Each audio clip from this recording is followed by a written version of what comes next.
I'll probably refer to her through most of this video as Mama, because that's what I always call her, even when she was in her 90s and I was in my 60s. She was born in Lone Oak, Arkansas, 1916. She loved Lone Oak, growing up in a small town. Her daddy was a federal judge in Little Rock, never dreaming that she might be a federal judge someday and have his own courtroom that he had for all those years he was judge. She believed that God had called her to be a lawyer and that she was called to serve people. She went to the University of Arkansas in Fayetteville, the only girl in her law school class. Now, her very first case, she was in Lone Oak, and they had a young African-American that was going to be tried for murder. And the judge said, Elsijane, I'm going to appoint you to represent, we'll call him John.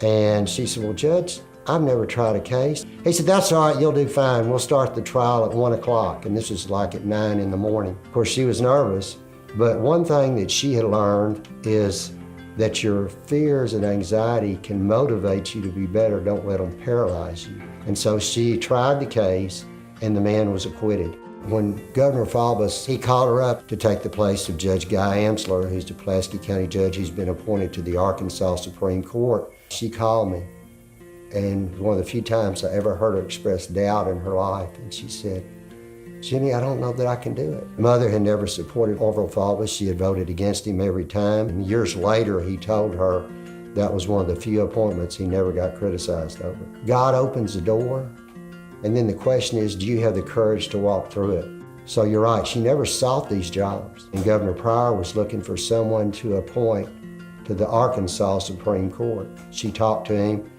He told her to take all the time she needed as long as she had an answer back within 24 hours.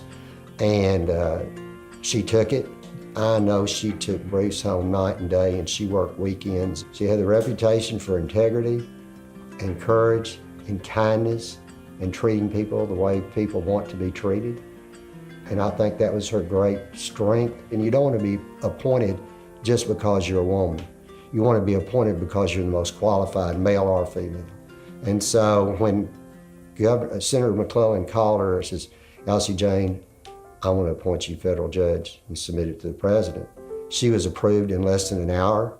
Her very first law clerk told this story at her funeral. There was a lady that was charged with some type of federal crime, and when the jury found her guilty, mother ran into her chambers crying.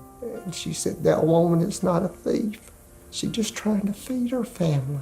To me, she was Mama, and I was proud of her just for who she was, not for the position she held, because it's who you are, it's not the positions you hold that make you what you are.